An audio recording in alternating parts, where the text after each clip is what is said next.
Praise lord ప్రైజీ, ఎలా ఉన్నావు? Praise lord Sheena, నేను బాగున్నాను. నువ్వెలా ఉన్నావు? నేను బాగున్నాను. ప్రైజ్ లార్డ్ షీనక్క, ప్రైజ్ లార్డ్ ప్రైజ్ అక్క ఎలా ఉన్నారు? మేము బాగున్నాము. నువ్వెలా ఉన్నావు? నేను బాగున్నాను. అవును, లాస్ట్ వీక్ సండే స్కూల్ కి రాలేదేంటి? మీరు వెళ్ళారా? మేము వెళ్ళాము. లాస్ట్ వీక్ అంటే ఏ స్టోరీ చెప్పారు? మీరు బహుగా ఫలించండి అని చెప్పారు. ఫలించటమా అంటే ఏంటి?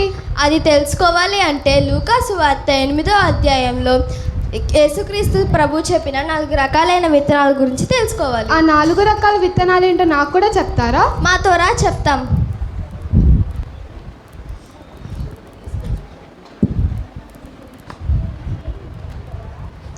ఈ మొదటి రకమైన విత్తనం ఏంటి?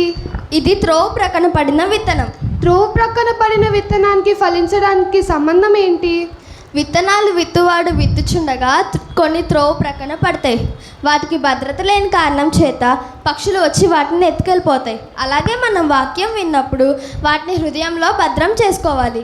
అలా భద్రం చేసుకునే కారణం చేత సాతాను వచ్చి వాటిని ఎత్తుకెళ్ళిపోతుంది. అందుకు మనం ఫలించలేని వారంగా ఉంటాం. మరి రెండో రకమైన విత్తనం ఏంటి? రెండవ రకమైన విత్తనమా, నేను చెప్తానురా.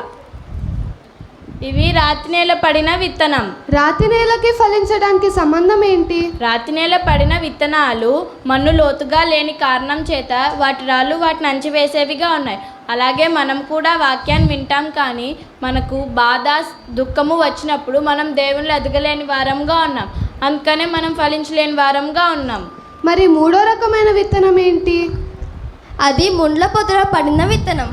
ముండ్ల పొదకి ఫలించడానికి సంబంధం ఏంటి? ముండ్ల పొదలు మంచి విత్తనాల్ని పెరగనీయకుండా అణిచివేసేవిగా ఉంటున్నాయి.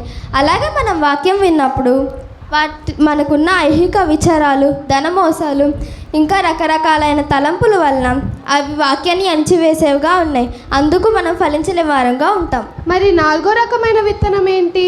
నాలుగవ రకమైన విత్తనమా, నేను చెప్తానురా.